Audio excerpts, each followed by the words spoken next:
Hello, Hasan law study में आपका स्वागत है।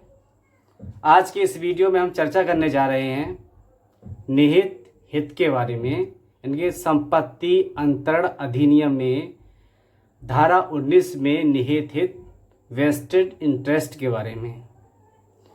तो देखिए, संपत्ति अंतरण अधिनियम में संपत्ति अंतरण अधिनियम 1882 में धारा 19 निहित हित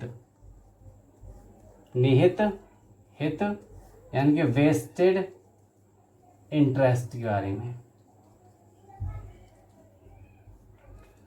अगर आप हमारे इस चैनल पर नए हैं तो मेरा चैनल नीचे रेड बटन दबाकर अभी सब्सक्राइब कर लें, बिल्कुल निःशुल्क है। मेरी इस वीडियो को लाइक करें, शेयर करें और कमेंट भी किया करें। देखिए, निहित हित को धारा 19 में परिभाषित किया गया है। धारा 19 यह वर्णित करती है कि जब किसी संपत्ति के अंतरण से किसी व्यक्ति के प्रति हित उत्पन्न किया जाता है, लेकिन समय नहीं बताया जाता है, समय नहीं दिया जाता है उसमें कि वह कब प्रभाव में आएगा। ये कोई समय नहीं होता है कि कब प्रभाव में आएगा। यह समय निश्चित कर दिया गया है या ऐसे हित का मिलन किसी ऐसी घटना के घटित होने पर निर्भर करता है कि उसका निश्चित है, तो ऐसा हित निहित कहलाता है। ये इसकी परिभाषा है। अच्छा, इस वीडियो में 4 बातें हम बताएंगे। पहला तो एक तो परिभाषा भी बताइए, ये हो गई, ठीक है। दूसरा तत्व बताएंगे, ठीक है, धारा 19 के तत्व बताएंगे। फिर प्रकार बताएंगे, निहित हित के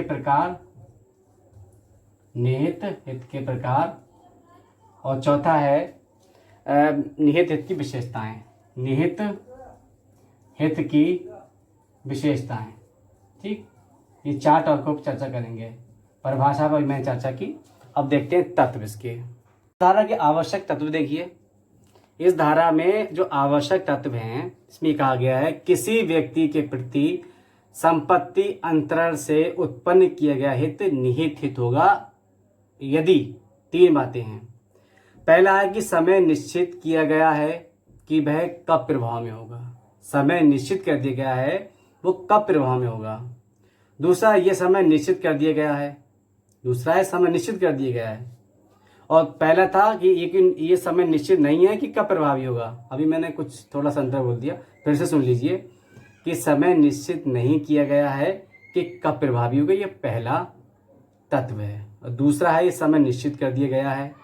और तीसरा है कि इसका मिलना किसी ऐसी घटना के घटित होने पर निर्भर करता है कि जिसका होना निश्चित है।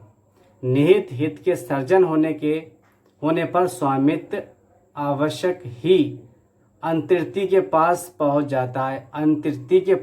जाता है, किंतु संपत्ति का जो उपभोग है कुछ समय के लिए स्थगित किया जा सकता है। मतलब अधिकार तो प्राप्त हो जाता है, स्वामित्व तो मिल जाता है, लेकिन उपभोग कुछ दिन के बाद कर सकता है।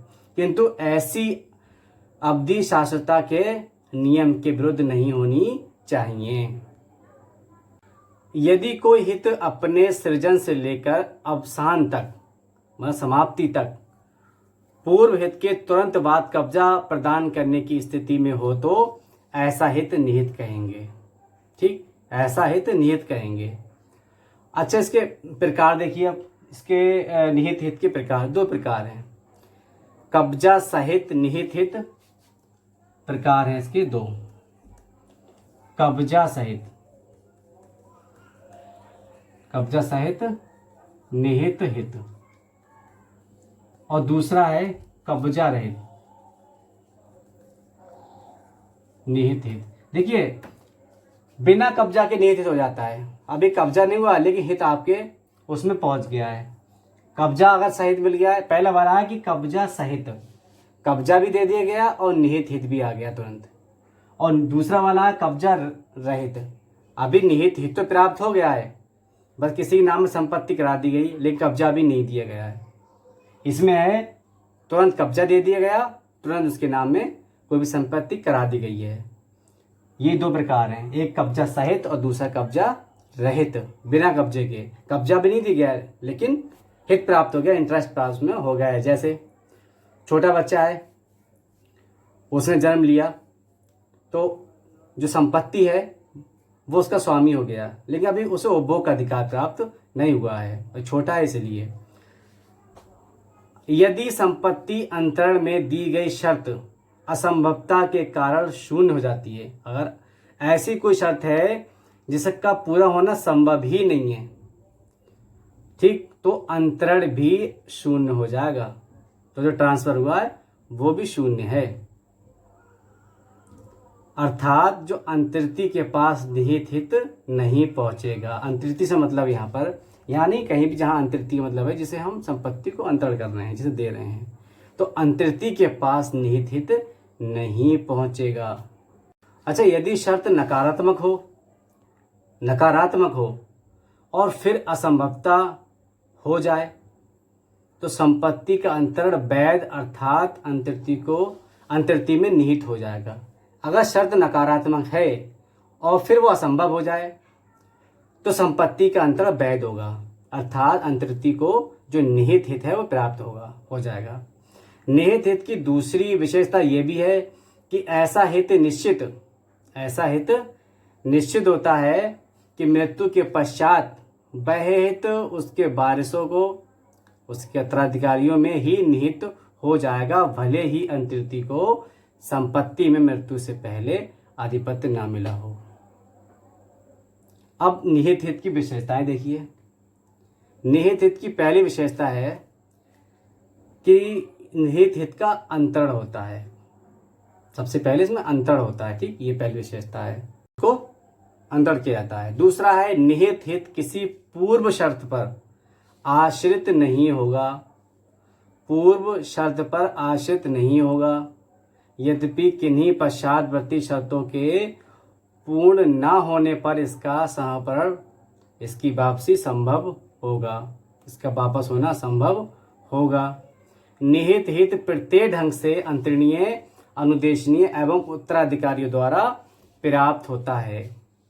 प्रत्यावर्तन हित की भांति निहित हित में भी विलयन का जो सिद्धांत है वो होता है, ठीक, ये विशेषता है। अब एक केस है राजेश कांत राय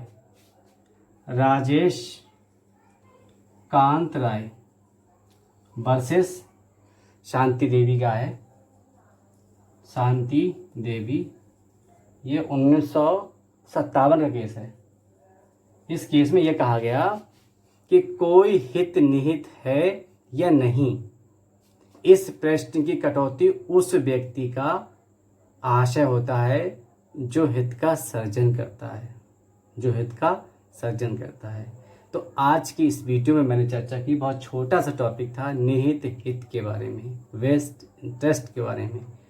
अब मिलते हैं अगले वीडियो में, तब तक के लिए बाय। जुड़े रहिए हसन लॉ स्टडी के साथ।